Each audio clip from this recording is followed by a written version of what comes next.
The movie begins in 2010 with 10-year-old Jill telling her 8-year-old sister, Izzy, about the first kiss she ever had. We soon learn that Izzy suffers from a serious lung disease that prevents her from living a normal life. She can't even go to school with Jill, so Jill wants her sister to experience life through her. The next day, Jill goes to school only to discover that the boy who kissed her has told everyone about it, making fun of how terrible the kiss was. To make things worse, he also starts mocking Izzy.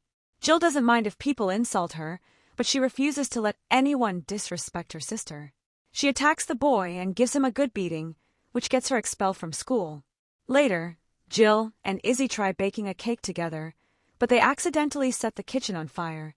2 years later, the doctors tell their parents that Izzy's condition has become much worse and that she could die at any moment. Despite the grim news, Izzy clings to life with Jill's constant love and support. As the years pass, both sisters grow up.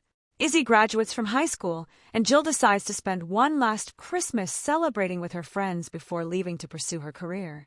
As always, however, she rushes home before midnight, so she can welcome Christmas with Izzy. Jill also graduates from high school, and 2 years later she auditions to become a professional chef. She ends up moving to San Francisco, where she works as an assistant chef under a famous chef named Bastin. Not long afterward, she goes on a date with a guy who has a swollen eye and terrible manners. The moment he tries to touch her, she immediately pulls away and leaves the awful date. She then calls Izzy and tells her everything that happened. The following day, Jill starts working at Chef Bastin's restaurant. Bastin acts like he's the greatest chef in the world and constantly humiliates anyone who dares to look him in the eye, let alone question him. Because of this, Jill spends the entire day silently slicing oranges. At the end of her shift, she quietly hands out food samples without saying a word. Even when her coworker Galt deliberately knocks over all the oranges she spent hours preparing, she says nothing. Another coworker, Arthur, helps her pick them up, and it's obvious that he has feelings for her. As usual, Jill calls Izzy afterward to complain. Izzy encourages her to stand up to the chef and put him in his place. Then Izzy shares some good news. Her latest test results are better than expected, and she's finally been placed on the waiting list for a lung transplant. Jill immediately becomes worried and wants to leave everything behind and come home, but Izzy insists she's fine. She tells Jill to focus on her career because she sees the world through her. Jill is deeply moved and admits she can't imagine life without her sister. She says that if Izzy ever dies, she won't be able to keep going either. The next day, Jill receives an urgent call from her mother asking her to come home immediately. She assumes Izzy has taken a turn for the worse and rushes back, desperate to see her.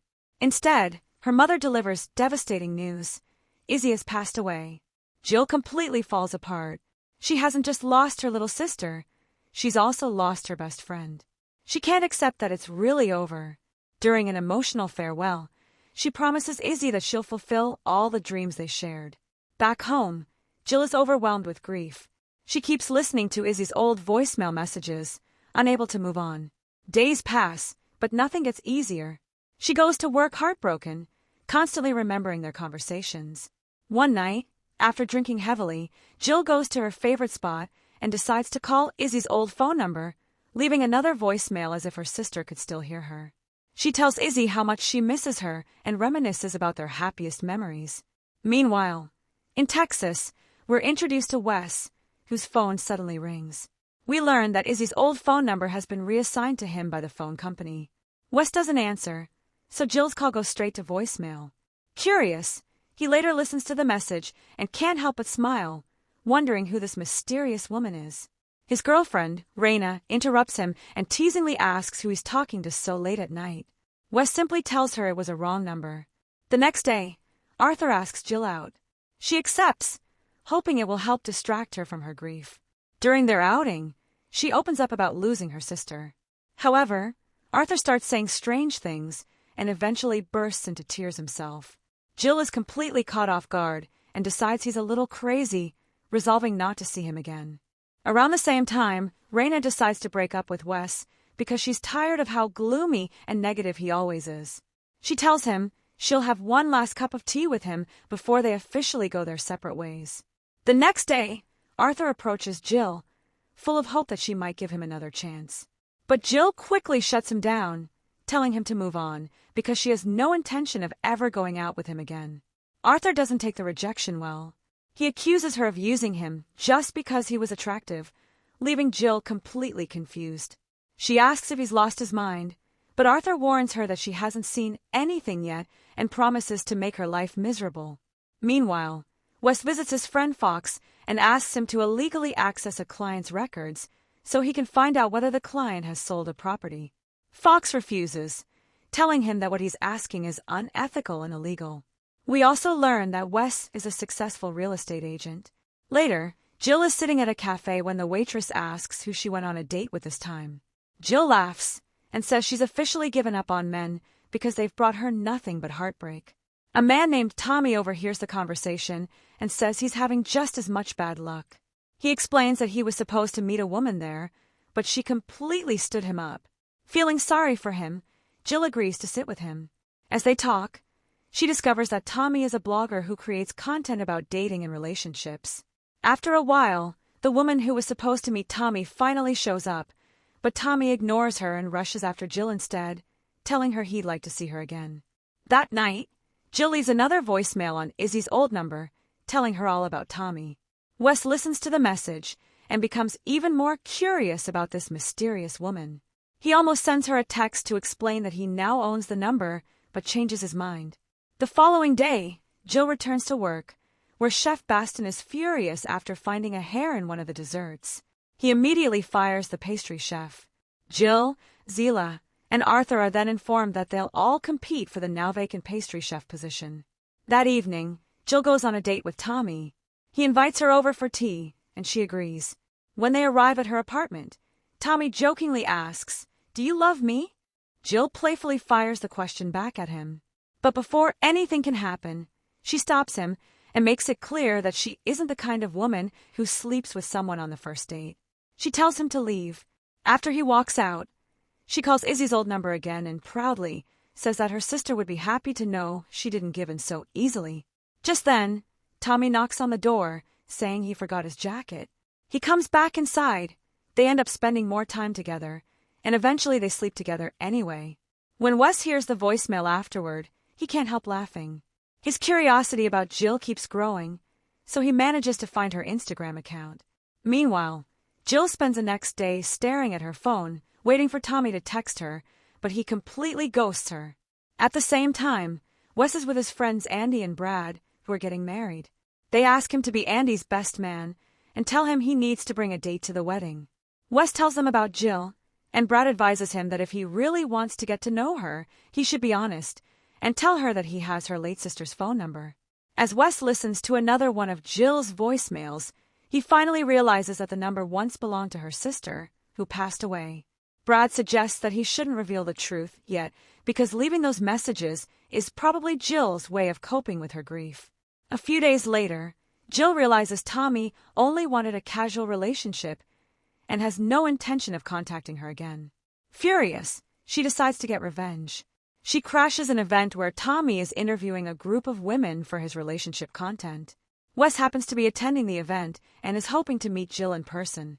When she walks in, she completely humiliates Tommy in front of everyone, leaving him speechless. Afterward, Jill returns to her favorite spot and leaves another voicemail for Izzy, joking that she wishes a handsome stranger would suddenly appear and sweep her off her feet. Wes hears the message, figures out exactly where she is, and decides to go meet her. He introduces himself, mentioning that he's from Texas just like she is, so they're practically hometown friends. He jokingly says that means she has to show him around San Francisco. Jill finds him charming and handsome, but immediately warns him that she's done with relationships and completely fed up with men. Wes smiles and replies that he's sworn off dating too. He jokes that the only way he'd ever have dinner with her is if she begged him. Playing along, Jill invites him to dinner, and the two have a wonderful evening together. She tells him that her dream is to become a famous chef, and Wes shares that his mother was also an amazing cook who made the best chicken pot pie. The next morning, they meet again for breakfast before spending the day exploring the streets of San Francisco together.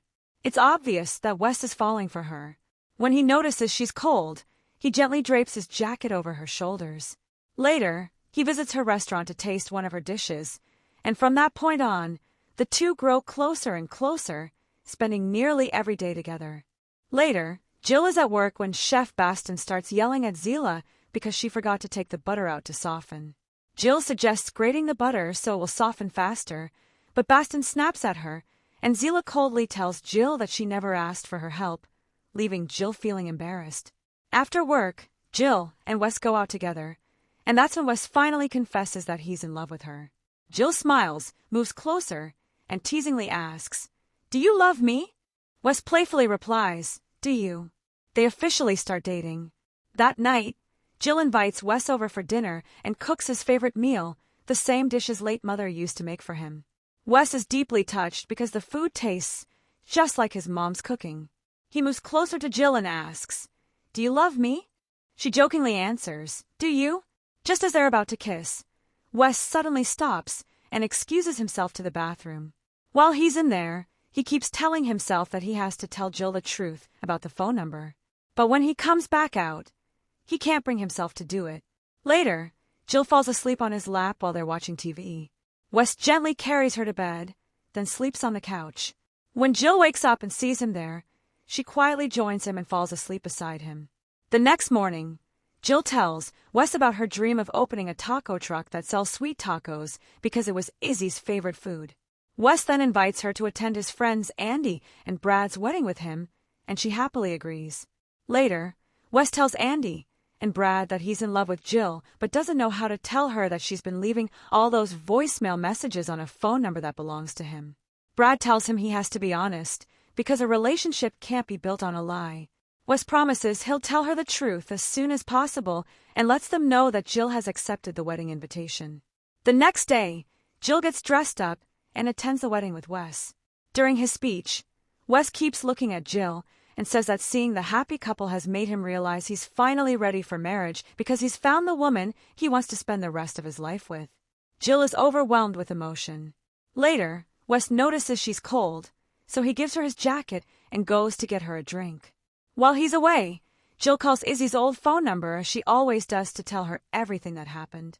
But this time, Wes's phone starts ringing. Jill instantly realizes that he's had Izzy's number all along. Heartbroken, she confronts him. Wes tries to explain that he was planning to tell her the truth, but Jill refuses to listen. She breaks up with him, calling him a liar who took advantage of her feelings for her late sister just to get close to her. When Jill gets home, she discovers that her phone automatically updated and erased all the saved voicemail messages between her and Izzy. She completely breaks down, feeling as though she's lost her sister all over again. The next day, Chef Baston holds a cooking competition between Jill, Arthur, and Zila. Their challenge is to make the perfect soufflé. Jill tries to create a unique new flavor, but Arthur deliberately bumps into her while she's carrying her ingredients in an attempt to sabotage her. Despite everything, she finishes her dish on time. Chef Baston tastes all 3 dishes but cruelly mocks both Jill's and Zila's creations. Instead, he names Arthur the winner, even though his soufflé is undercooked and poorly made. It's obvious he's simply biased against women. Jill finally reaches her breaking point. Remembering Izzy's advice, she stands up to Baston, publicly humiliates him, calls him an awful boss, and tells him she regrets ever working for someone like him. Then she quits on the spot. Afterward, Jill's parents come to visit her. They give her Izzy's savings account and encourage her to use the money to fulfill the dream she and Izzy always shared, opening their own taco truck. Jill begins working on the business, but things don't go well at first. Then, to her surprise, Zila shows up and offers to become her business partner. Together, they turn the taco truck into a huge success, attracting long lines of customers and becoming popular around the city. Meanwhile, Wes is heartbroken. For the first time in his life, he feels like he truly fell in love, only to lose the woman he loves. Andy and Brad visit him and ask whether he's tried reaching out to Jill. Wes says he doesn't want to force himself back into her life. Brad then mentions that Jill recently posted online asking for help recovering the voicemail messages she lost after her phone update. Hearing that, Wes immediately goes to his friend Fox and asks him to see if the deleted voicemails can be restored.